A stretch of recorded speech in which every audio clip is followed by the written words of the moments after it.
ہمارے نثر نامے کی پہلی تحریر خالد احمد انصاری صاحب کی ہے، جو انہوں نے جان کے لیے اپنی مرتب کردہ کتاب فرنود میں لکھی ہے۔ اس کا عنوان ہے خون تھوکنے کے کارخانے میں۔ اس مضمون سے ایک اقتباس آپ کی سماعتوں کی نظر ہے۔ اس سے پہلے کہ مضمون کا آغاز کروں، دل کی گہرائیوں سے ہالینڈ میں مقیم استاد محترم سیف اللہ سیفی صاحب کا شکریہ ادا کرتا ہوں، جن کے تعاون کے بغیر یہ کام ممکن نہ تھا۔ پیش خدمت ہے ایک اقتباس از مضمون خون تھوکنے کے کارخانے میں، تحریر خالد احمد انصاری۔ جان ایلیا کے مجموعہ کلام شاید کی پشت پر موجود کتابوں کی فہرست پر نگاہ ڈالتے ہوئے میں نے جان بھائی سے سوال کیا، جان بھائی یہ فرنود کون سی کتاب ہے؟ جانی، یہ میرے ان انشائیوں کا مجموعہ ہے جو انشاء، عالمی اور سسپینس میں لکھتا رہا ہوں۔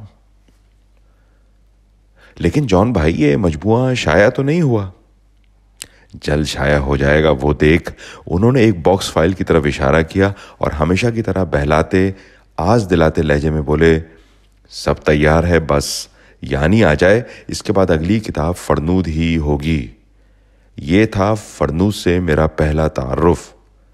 اس وقت میں نے یہ گمان بھی نہیں کیا تھا کہ ان کا یہ نثری شاہکار مرتب کرنے کا اعزاز مجھے ملے گا۔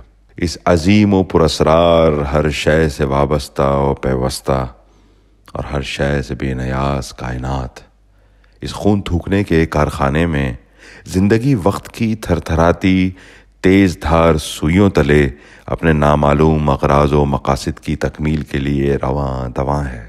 وقت کے اس جاورانہ بہاؤ میں زندگی ہر کسی کو اپنے طور سے آزماتی اور حسب استطاعت خون تھکواتی ہے۔ زندگی کے غیر متوقع وار سنبھلنے کا موقع ہی کب دیتے ہیں کہ کوئی یہ سوچ بھی سکے۔ زندگی کو اسی طور اور اسی انداز میں پرکھے اور بڑھتے جیسے زندگی اسے برتتی آ رہی ہے، لیکن انہونیاں بھی گویا اسی نظام کا حصہ ہیں۔ شاذ و نادر صحیح، پر اس کارخانے میں کبھی ایسا کوئی فرد بھی وارد ہو جاتا ہے جو اس بہاؤ کی مخالف سمت بہتے ہوئے زندگی کی آنکھوں میں آنکھیں ڈال کر اسے برتنے کی کوشش کرے۔ اس جرم کی پاداش میں جہاں فرد مصلوب و معتوب ہوتا ہے، تو اس جرت کے عوض زندگی اسے ایسے گوہروں سے بھی نوازتی ہے جو نسل انسانی کے لیے سرچشمائے حیات بن جائیں۔ جان ایلیا بھی ایسے ہی ایک سرکش و باغی کا نام ہے، جس نے یہ نظام اپنے زاویوں سے الٹا کر دیکھا اور پرکھا، خود خون تھوکا تو زندگی سے بھی تھکوایا، اور اپنی شاعری اور نثر کے ذریعے دانش و حکمت کے ایسے جواہر پارے بکھیرے جو غور و فکر کرنے والے ذہنوں کے لیے سامان فکر و خیال ہیں۔ کارخانے میں خون تھوکنے کے اپنی روزی کما رہا ہوں میں، جان ایلیا۔ جان ایلیا 30 دسمبر 1956 کو امروہہ ہندوستان سے روانہ ہو کر 1 جنوری 1957 کو کراچی پاکستان آئے تھے۔ ان کے بڑے بھائی رئیس امروہی سید محمد تقی اور سید محمد عباس پہلے ہی پاکستان ہجرت کر چکے تھے۔ دونوں بڑے بھائیوں رئیس امروہی اور سید محمد تقی نے چھوٹے بھائی جان ایلیا کی آباد کاری کے لیے ایک اردو ماہنامے انشاء کا اجازت نامہ حاصل کیا۔ اس رسالے نے فروری 1958 میں اشاعت کی ابتدا کی۔ یہ ادبی سے زیادہ علمی رسالہ تھا۔